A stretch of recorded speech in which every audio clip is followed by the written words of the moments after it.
Another thing about rental car places, do not buy the insurance if you have your own insurance. They're going to try and scare you because they tell the salespeople to scare the shit out of you. And what I discovered working out in Idaho with this, where there's a lot of Hispanic people who, like the first generation, don't speak English, and so they have their kids talk to you. The only people who buy insurance are people who don't need it, and the only people who don't buy insurance are people who do need it. Where, like, I can't count the number of times I'd be like at a fucking airport location, and some person would come up, like some Mexican lady, and then her very young, like 7-year-old kid, and I'd be like, "Hey, how can I help you, ma'am?" And then the kid would have to say, like, "We want a car." I'd be like, "That's great. Can you tell your mom that I need her license and her credit card?" And she hands me a license and a very dented debit card, and I have to be like, "No, this is a debit. It's a debit card. You need a credit card." She's like, "No, it's credit. I use it credit all the time." It's like, yeah, you can hit credit when you're buying a Diet Coke at a 7-Eleven, but when you're renting a $75,000 Yukon, we can't run it as that. You have $75 in your account. And like the number of times I didn't try and sell like rich people any insurance. Like I was the fastest at writing the tickets because I'd be like, "You got insurance, brother?" You'd be like, "Yeah." It's like, "You're fucking perfect. Fucking good, dude. Should I buy the insurance?" No. Like, get out of here. I don't get commission for this. Why the fuck would I rip you off? But then when there would be like a Hispanic woman who comes up, I'm like, "Ma'am, please. If you wreck this," Javier, can you tell your mom what I'm saying right now? If you wreck the Yukon, that's an $80,000 car. 8,000 car. That's not. Yeah, 80,000 car. So if you wreck this car, you have to pay for the whole thing. The whole car. Javier, you're obviously looking at the vending machines. Javier, the whole car. See, yeah, whole car. It's like, so if you pay $20 extra a day, if you wreck it, you don't pay anything. But if you wreck it, your life and your children's lives are ruined. Just pony up and do it. They would never buy the insurance, and it felt like 10% of the time they'd come back and get absolutely fucked. The people who would buy it were like rich white yuppies who already had fantastic AAA or something and would just drop $20 for no reason a day on it. So never buy that shit. There was so much tomfoolery and nonsense. Always check your contracts from those people because they will sneak shit in order to get sales. Like they will tell you, there was one skeevy motherfucker that I worked with that was the worst about this. The forestry registry came in out of Idaho where I was. Apparently that's where the biggest conglomerate of these firefighters come from. And then they all moved from there down to fight the wildfires in California. And they had set contracts. But because we worked on a DOS system, a DOS prompt system, we could manipulate the contracts. And so there was this one bitch who, Amy, if you're out there, I hope life is going terrible for you. I hope it sucks. I hope you got divorced after you left us. And so, because what she did is they have like sales goals. And if you hit a certain thing, they incentivize by like, you can just go home. You can go home if you want to do that. This bitch would take $20,000 in sales and apply it to a forest registry contract, and those guys don't give a shit. They'll sign whatever. And so then if I'm returning a car on the return lane and it pulls up that what was supposed to be a $1,200 rental for 2 weeks to the forest registry is actually a $35,000 fee, do you know how upset a group of dirty firefighters get when you tell them they owe $35,000 for that? They get so upset. And then I have to call like the fire commissioner of it and tell him, "I'm so sorry. I got to refund $35,000, the cost of a nice fucking Optima that they already paid us." And then I get yelled at. That shit was the fucking worst. That job sucked. Another thing they would fucking do is I worked at the airport many times going all the way to 2 a.m. And you'd be there with a manager and you would run out of cars, just out. And I would have 70 reservations at 1 a.m. by myself, standing at the counter with my little fucking tie like a retard. And I would just hordes of people coming down the escalator to come to the rental place. And I'm just like trying to amp myself up like it's game 7, like, whew, all right, you're going to get yelled at by at least 75 of those people. It's okay. It's okay. Then they all get in line. It's 75 out of 70. 75 out of 77, they're going to yell at me. Okay. Some of them have wives. Some of them have wives there. None of them, though, because they're getting in. They get in at 2 a.m. Most of them off of planes that were so delayed. They just want their car and they just want to go home. And they have And a reservation, but you didn't reserve one. have a reservation, and every time, 15 minutes before that plane lands, the manager would go, "It seems like you got a good handle of things, Taylor. I'm out." And they would leave, just to be me there. And they would come in, and you talk to the first guy in line, and he's like, slaps his fucking credit card and license on the table, not pleased. Boom. Reservation Thompson. We're out of cars, Mr. Thompson. What? I have a reservation. The best you could hope for in that situation is that the guy would say the Seinfeld line and I would go, ah. But like that was the best you could hope. Usually you would get screamed at, berated. They'd ask for your name. They'd like call and complain. I'd have to try and be like, the reason they did this is because they're trying. By the end of my tenure at this company, I was like totally like Stockholm syndrome with the shitty customers. I'd be like, we're all in this together, guys. We're all in this together. I'm so sorry. I hate this as much as you do. I make $30,000 a year to get screamed at. I'm not happy. I'm not happy at all. And just doing that. You want to rent my car? I could use the cash. What you get to do, what you get to do then is I have to like lean over and talk to the Hertz guy and be like, Tom, please, can you get some of these people going? He's like, Taylor, I'm so sorry, dude. We got like 2 cars and I got to save them. And so I would have to stand there until like 4:30 in the morning with every one of these people, calling cab companies to take them where they need to go, then paying for it over the phone with the corporate card. And then after one of the companies runs out of cabs, I have to find a new cab company for all these people. It was the fucking worst job. It sucked. You get yelled at constantly. I would be so mad. It was awful. The only good part of that job is that if somebody came in hot and like you could even whiff just the slightest of alcohol, you could shut it down. Nope, not renting to you. You smell like whiskey. You smell like, and it was only a couple times that a person would come in like stumbling drunk and yell at you because you wouldn't rent them the car they wanted. Also, there's a fundamental misunderstanding about how reservations work. You do not reserve the car. You're not reserving anything. That's how reservations work, though. No, for everywhere else. Yeah. Rental car companies, they shouldn't call it a reservation. They should call it a consideration. They should call it a prepayment because that's what it is. You're just signing. Woody and I showed up at a hotel once, and they'd given our reservation away. Oh yeah. And I think we said, "I don't think you know how a reservation works." Yeah, I think we did. How a reservation works. Do you know how many times I wanted to leap over that counter and strangle someone to death for saying that Seinfeld line for the 100th time that day? And it was infuriating because the fucking Why didn't you put a sign up that said "all out of cars"? We would, but there's still 80 reservations for the top of the hour, and they still think that when they hop off the plane, they're getting it. Yeah. If there was no more cars, but I had a reservation, I would think you only have the reserved cars left. I'm sure you have the vocabulary to make a sign that explains that. These people are not wanting to read. Yeah, but if you could just peel off 20% of them, I think I'd still need to hear it. I think I'd still be like, well, wait, I have a reservation. Because I know how reservations were supposed to work. Yeah. I make a sign. All reservations are null and void. We are out of cars. 0 with the word 0 cars. Now, are you out of cars or are you out of clean cars? What if I have low standards? So usually the way it works is like those late night ones, there's no car preps there. And so you're literally out. But how it is sometimes, if it's like 5 p.m. and someone shows up and they have a reservation, it's like, I need a minivan. I have to like phone over to the car preps, who are the most degenerate group of no good nicks on earth. You leave anything in your rental car, that shit's getting stolen by one of the ex-cons that work in the car cleaning. I would get asked twice a day. I knew that. They were gifts all along. Twice a day, I would have to go down there with those animals and be like, did you guys find an iPad? And they'd be like, nope. Like, smile at me.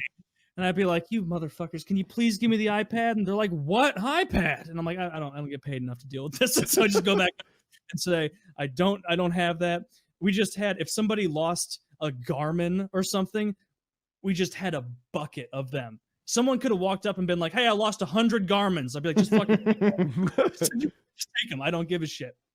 Garmin, the GPS? Like, weren't those GPS or something like that. Okay. This was like 7 years ago, and so people were still using some of those. Okay. And yeah, I'm trying to think of other shit that was just the fucking worst. Oh, we had I had a guy. I got in like a 30-minute argument with a guy that he was smoking in the car, and he was saying that there's no evidence of that.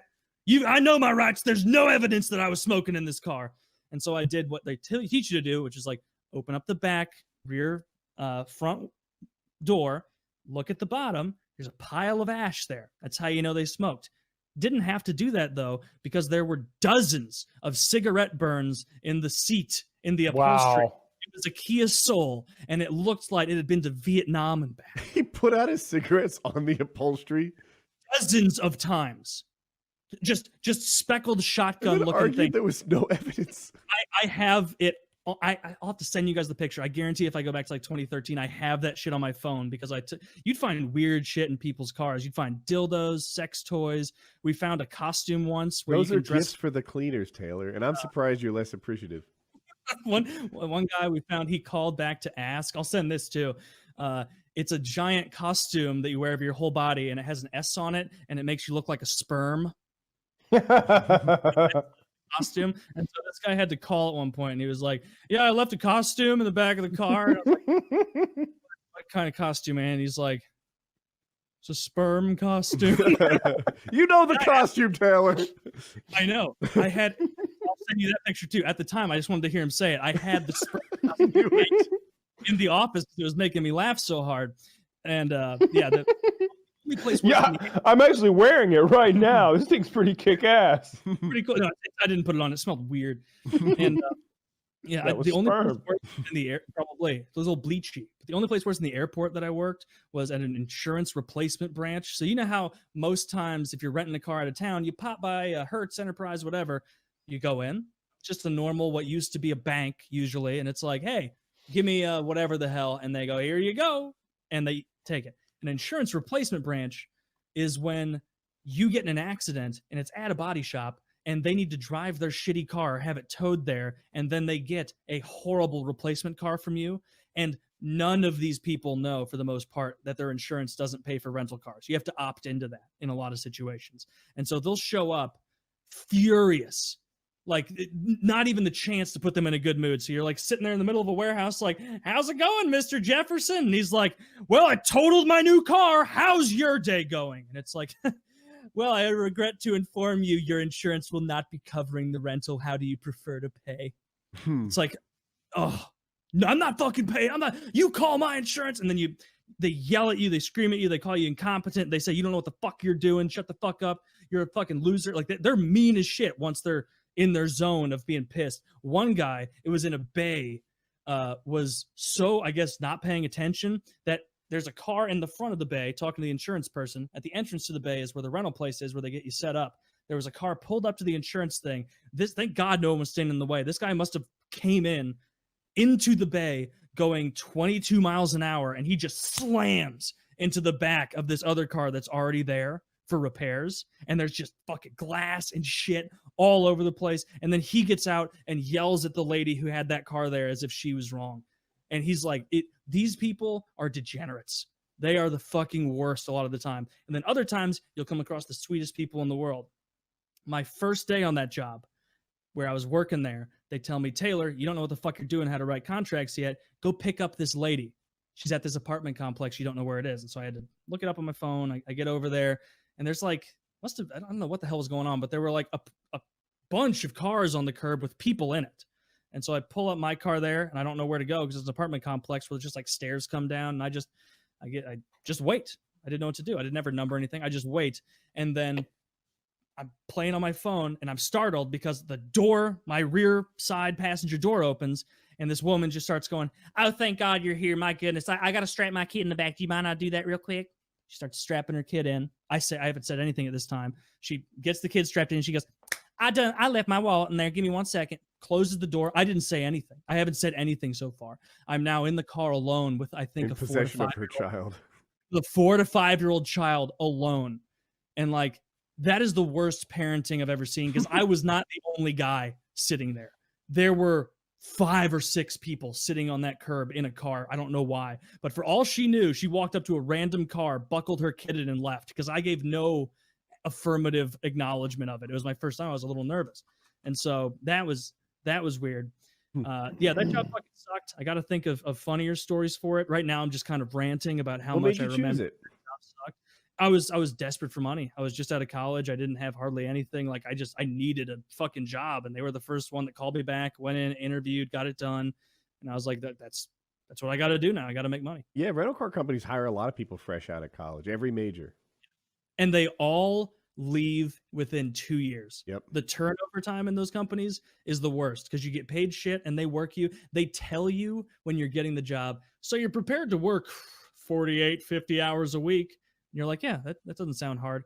I don't think I worked 50 hours a week in the entire 2 years I was there. It was like always 60, 70, so much time. And you've never felt like as much of a fucking goober as when you show up to your new job wearing nice clothes and the first thing they tell you to do, nice ass new patent leather shoes, and the first thing they tell you to do is to go wash a car in a bay with an indented part that goes to a drain. And so day one, you've got soap that's ruined your shoes and the bottom of your pants. And you're sitting there in the heat of the summer, scrubbing a Honda Odyssey in the middle of a damp bay in a suit like an asshole. I would quit. I would quit on day one. I didn't have enough money to quit. I had to work. Like I'd tell her, like, I'm wearing a suit.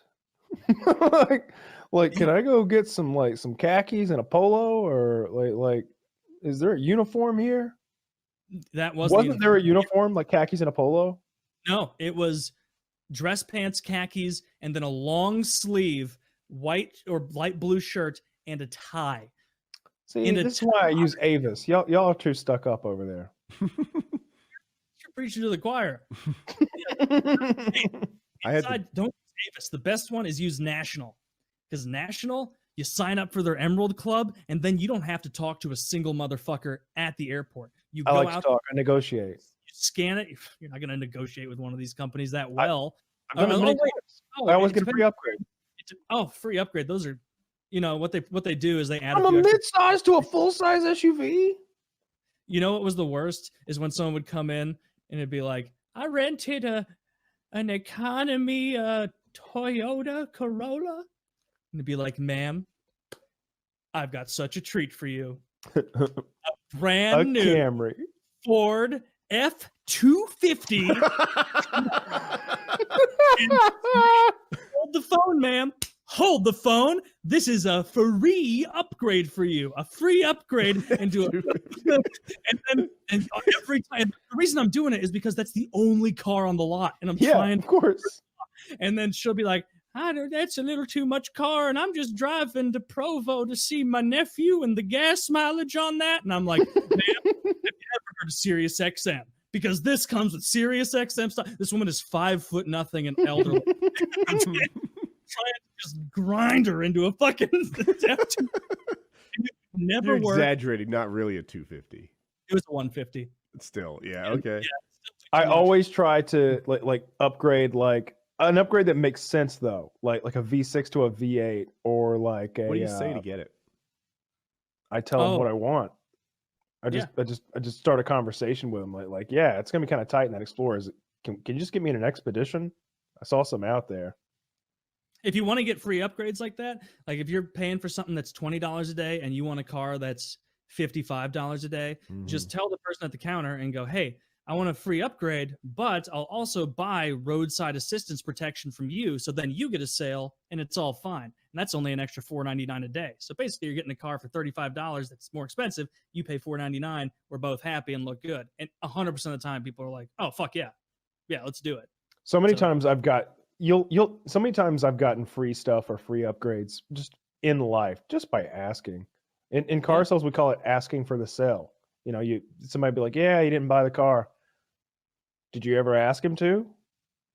What do you mean? Did you ever say, buy the car, sign here? No, I would never be so direct. It's like, Jesus, that's day one. You have to ask. Don't be a pussy. Like just ask. With everything in life, it's always just like figure out what you want and go for it. Like somebody was like, how could you possibly get a girl to agree to a three-way? It's like, ask. Ask. Hey, I'd like to do this. What about you? No. How about for $500? Yeah, huh? Oh well, I knew you weren't that much of a stickler. Well, just ask for the sale with everything. Ask for anything, like whether you want a library card or an upgrade at the car rental place or whatever. Just ask. So if you want a nicer car, go to so here's the trick that I'll do if I want something nicer is you never walk up to a rental car counter and say, I'm a walk up. I don't have a reservation. What are your rates for this? Because you have total control what to do. And there were times that our managers would tell us, like, hey, if they ask, a Yukon's $400 a day because we've only got one and we have to save it. And eventually, someone will come up and be willing to pay that. But if you want a cheaper thing and you know more people have it, go to a different rental car place, get a quote, then go to a second one, get a quote, and then go to the one that you originally wanted, ask for their what their listed price is, first look online, and then tell them you'll pay $10 more for it per day. Because in their system, even though that's cheaper than the two previous places you found, those are just excuses in case they need to bring it up. But you just tell them, hey, I know that's listed at 130. You guys just said you're charging 400 a day. How about I give you 140 a day? That way you get your nut, I get mine, and I'm not wasting an extra 260 a day. So always look up what the rate is online before you walk up to the counter. Because if it says 140 online and they say it's 400, you show them that and they have to honor it. And well, they don't have to. They can do whatever the fuck they want. But just tell them, always tell the salesman you'll pay an extra 5 or 10 a day for whatever they want, and they will do it because they don't give a shit. They do not fucking care. So, yeah, just offer to buy something most of the time. Never pay the upgrade price. It's absurd. It makes sense. Absolutely absurd. So, yeah, and that is all I've learned from that. Totally useless information piled in my head. Do you know how fast I could work that DOS prompt system? Tab F4, pop, pop, pop, pop, pop. Just it was horrible. It looked like swordfish hacking. Like that's it was. It was literally that. It was tab F1. What's your driver's license number? You have insurance. F1 F4. All that. Airplane people are the same way. They're hitting keys at a lightning pace. Yet for some reason, it still takes 18 minutes to check me in and check my bags. Yeah. How much does your system suck? It was so bad, it was baffling. Bafflingly bad. They're still using the same system that I left 7 whatever it was years ago, and holy shit. If it's DOS-based, it's from like the 80s, man. It was an improved DOS system from 1994 is what we were using. Jesus Christ. Yeah. It was just black background and then like blinking green digits. Well, come to think of it, like the car sales program, I can't think of what it's called. It's the same shit. We call it the blue screen, and it's it's a blue black. It's a blue background, and it's just super simple. Just no interface capable. Like there's no like scanning anything in. Everything is manual prompt, and it's just. It was pretty sophisticated when I bought my last car at the Toyota place. Like where I signed was it was all the credit card where you sign but you can't see what you're writing. It looked like that, but really high tech. It looked like an Apple version of that. Some clean interface, and he had a nice clean interface on his screen. Must have been in the last couple of years. Oh, that was that'd be the insurance guy if you're seeing that. Right? Like, not insurance, but like finance. Finance guy, yeah. He was that guy. The guy up front, I think it was a Foursquare. I called it a Foursquare, and he looked at me like I knew what I was talking about.